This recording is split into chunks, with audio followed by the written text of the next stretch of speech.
His name was Glomulus. He was once a simple cleaner slug hired on by a bartender who owned a tavern outside of a large forest on a planet called Okara. Glomulus was tasked with cleaning the scraps off the tavern floor, until one day a patron took interest in this strange little slug, and demanded he be allowed to eat this creature. The tavern owner, not wanting to give up her property, attacked the patron. And Glomulus was splashed in the face by the patron's blood. That was his first taste of such a thing, and Glomulus ate his fill of it. The small slug ate every sentient being in that tavern that day, flesh and bone, before leaving and wandering into the nearby forest, known as the Forest of Weeds by Okarans. He smelt a great source of food hidden away on Okara. That was when Glomulus first encountered the Orange Lantern Corps.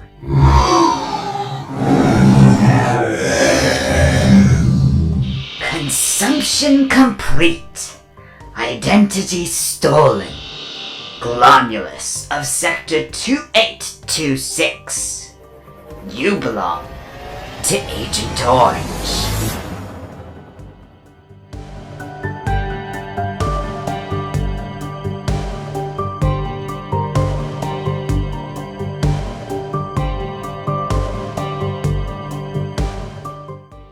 In secret, Larfleeze planted one of his constructs named Glomulus to spy on a new team of lanterns that represented the entire emotional spectrum called the New Guardians.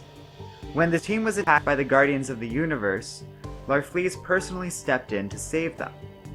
They traveled to Okara and Sade explained that they needed the New Guardians to help investigate an unknown force that attempted to steal a power battery from each of the Corps. Sade traced this attack to the center of the universe, where, upon investigation, the New Guardians discovered a massive artificial solar system. The system was home to millions brought there and protected by a being called Invictus, who warned them of the evils of Larfleeze. Agent Orange had long hunted Invictus's species over the years, as they had a unique trait on death that resisted the abilities of Agent Orange to use them as avatars after he killed them. These angel-like beings became a fascinating target for Larfleeze, who wanted to make one into a construct desperately. Invictus spent eons planning the aliens' destruction once and for all. He decided the best way to do this was exterminating any traces of greed in sentient life throughout the universe. Larfleeze had hoped he would be able to use the New Guardians to get them to kill Invictus on his behalf, but instead, upon meeting Invictus and learning his story, they agreed to kill Larfleeze if Invictus would agree to spare the Vega system from complete annihilation. Realistically, Kyle Rayner of the New Guardians would have agreed to anything in that moment to save the innocent people living throughout Vega, and had no intention of actually killing Larfleeze. Through Glomulus, Larfleeze knew this, and thus didn't consider the New Guardians an immediate threat. It should be noted that though the New Guardians did not realize this at first, Glomulus was pretty much always a construct directly under the control of Larfleeze, and simply an extension of the alien's will. It traveled with the team so that it could spy on the other Corps and the general events of the universe, while largely only interfering in ways that would ultimately benefit Larfleeze. Not long after this, the New Guardians returned to Larfleeze after an encounter with a hostile alien force named the Reach had attacked the Blue Lantern Corps. St. Walker blamed Larfleeze for this, considering his previous attack on the Blue Lanterns. So the New Guardians confronted Agent Orange about all of this. Larfleeze, who had nothing to do with the Reach, did not respond well to these accusations, and attacked the team with aggression. Glomulus did somehow manage to stand up to Larfleeze during this battle, having somehow gained a degree of his original sentience, but still being under Larfleeze's control, Larfleeze was able to destroy his own creation in an instant and revert it back to its original loyal self. The alien then demanded that Sade help him slay the New Guardians, but she refused, revealing she was the one that actually created the team in the first place in response to troubling developments she had detected within the ranks of the other Guardians of the Universe. Sade then turned on Larfleeze, only for Invictus's forces to arrive in orbit around Okara, Though the new Guardians, Sade and Larfleeze, were loath to do so, they all agreed on a temporary alliance in order to deal with the increasingly genocidal Invictus. The alliance proved successful in stopping the Angel, and they were able to turn Invictus into an inert statue after he was separated from the source of his power, the artificial solar system. Larfleeze gladly took the statue for himself, happy to finally have his own angel.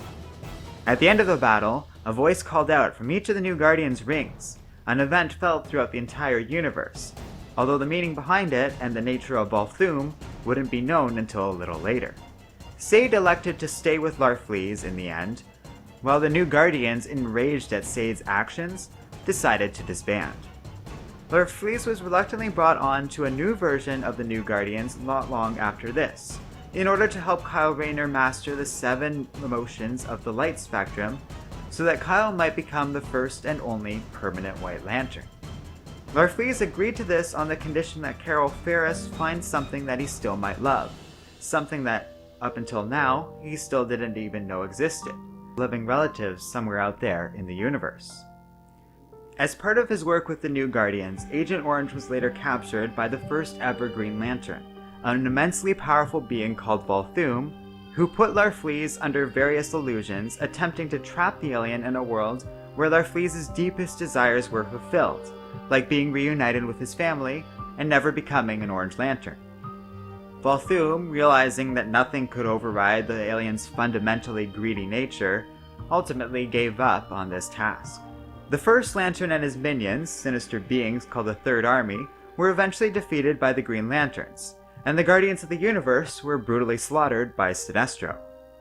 Larfleeze also lost his own Guardian, who returned to the side of her love, the only other surviving Guardian of the original group, and the other creator of the Blue Lanterns, a being named Ganthet. However, other accounts, and Larfleeze himself, would lead many to believe Sade died facing the Third Army. Taking advantage of Oa being in a weakened state in the aftermath of Volthoom's fury, Larfleeze and his other constructs staged a daring attack on Oa, attempting to steal anything there that wasn't bolted down. The Orange Lanterns were only defeated thanks to the quick thinking of Hal Jordan and the combined efforts of the other Green Lanterns, including a number of recruits that had only just arrived as replacements for those that fell against Volthoom and the Third Army. In the time following these events, Agent Orange began to obsess over the Book of Oa.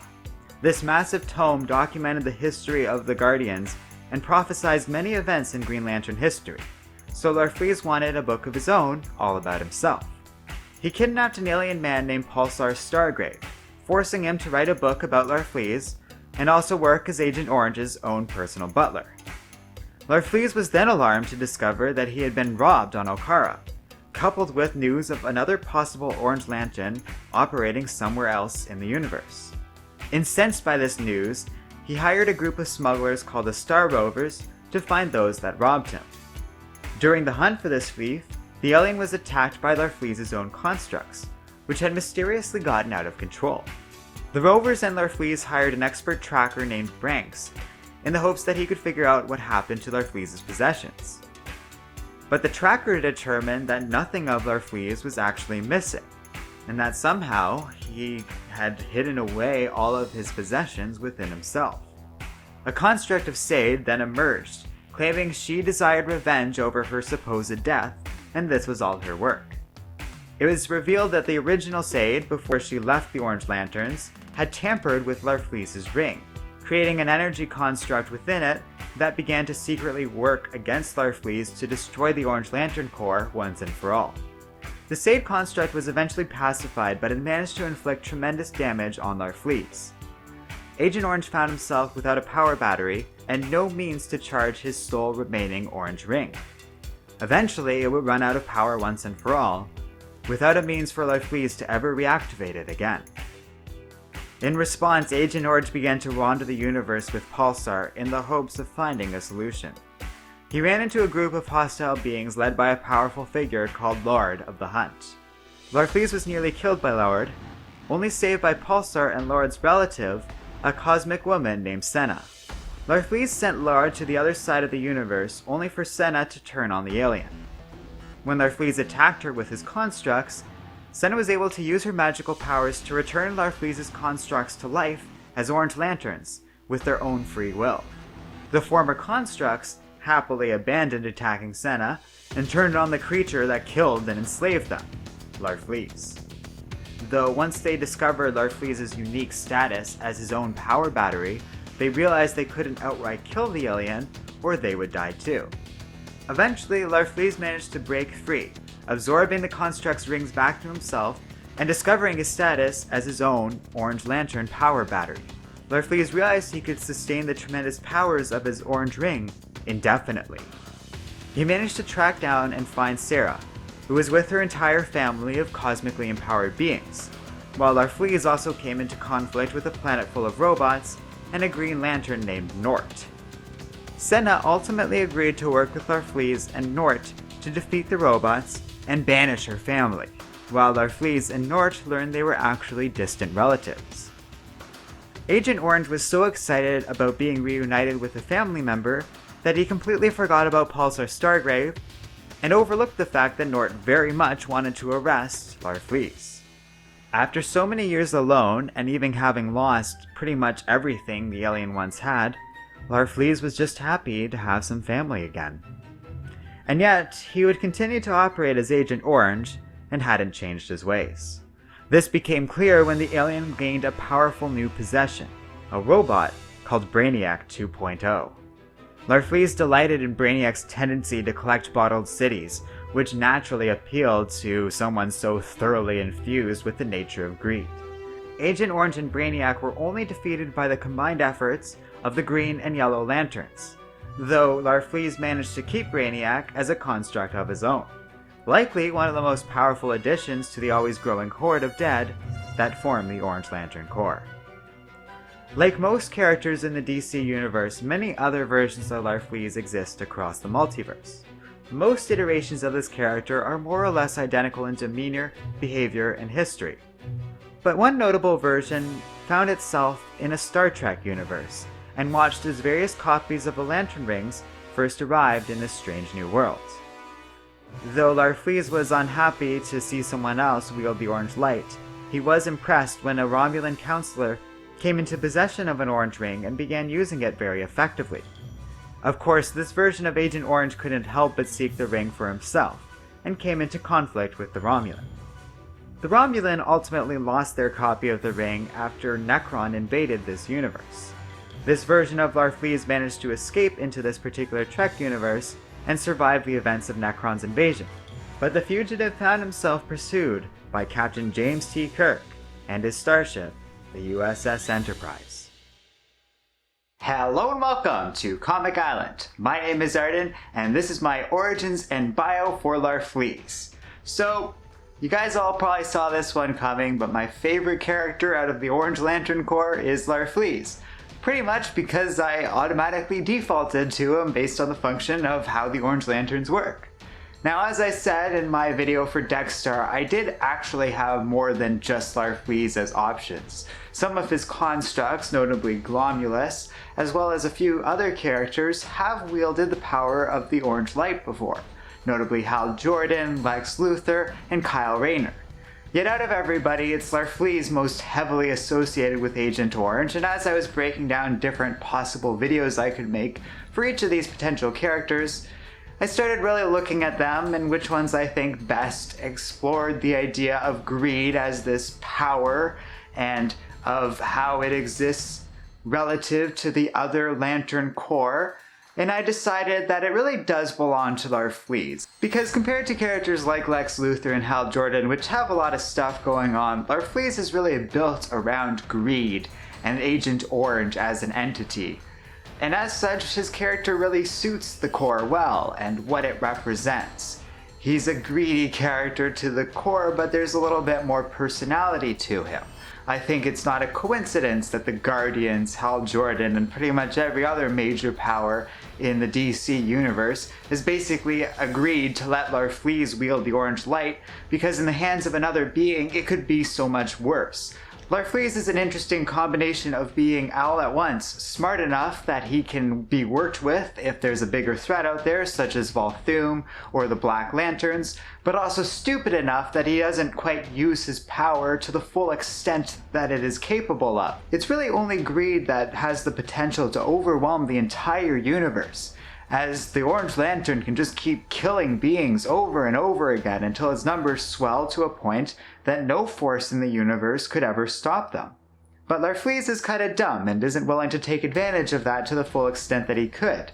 In fact, he's pretty content to just spend most of his life on Okara, sitting on his hoard of valuables. And that makes him an interesting character because he can still be a dangerous threat, owing to the sheer power of the Orange Lanterns, but also a fun source of comedic relief and a potential team member when dealing with larger issues or threats outside of the typical Green Lantern bubble of the various emotional core vying for power with each other. I will say one thing though, Larfleeze really works as an occasional villain for various Green Lantern characters, but as a protagonist, like they attempted to work him for a brief time with a solo series, with story work by Keith Giffen of all people, he really just doesn't work that way. Larfleeze gets annoying after a while with too much overexposure, really downplaying the positive aspects of this character and resulting in a much more annoying character when used in excess. But when written well and used selectively, Larfleeze can be a very fun Green Lantern villain and a character in general. He worked really well in the New Guardians series, for example, and I liked his very complicated relationship with that entire team. In fact, if I were to make recommendations of where Larfleeze's character is best explored, it would be in that series. So thanks for watching. If you like Comic Island, be sure to subscribe to our channel. You can do so and see all of my favorite members of each Lantern Corps as I go through their origins and bio. Next up is Fear, and oh boy dude, I have a lot of choices for Fear. Not just Sinestro, but all of his followers, the many various villains that have been in the Sinestro Corps at one time or another, as well as Batman himself. So who did I pick? Well, you'll have to stay tuned to find out about that. But I think you'll all be pleasantly surprised with the end results, because I went for one that I don't think is an obvious choice for a lot of people, but is easily my favorite Yellow Lantern. So stay tuned for that, thanks for watching, and don't forget to like and keep reading comics.